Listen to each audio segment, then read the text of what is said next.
स्वामी समर्थ। बघा मंडळी, बोलता बोलता अगदी श्रावण महिना संपायला आला। उद्या चौथा श्रावणी सोमवार आला आहे।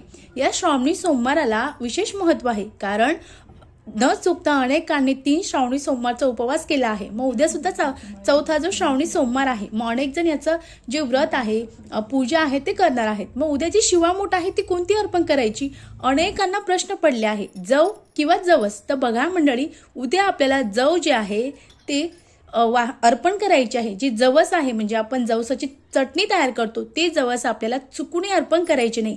जे जव असतात ते अगदी गव्हासारखे असतात, त्यामुळे आपल्याला ते जव जे आहे ते हातात घ्यायचं आहे पूजन झाल्यानंतर, आणि त्यानंतर त्या थोडंसं पाणी अर्पण करायचं आहे। आणि 3 वेळा जे जव आहे ते आपल्याला शिवपिंडीवर अर्पण करायचे आहे। घरी करू शकतात किंवा मंदिरात देखील जाऊन तुम्ही करू शकतात। 3 वेळा अर्पण करताना तुम्हाला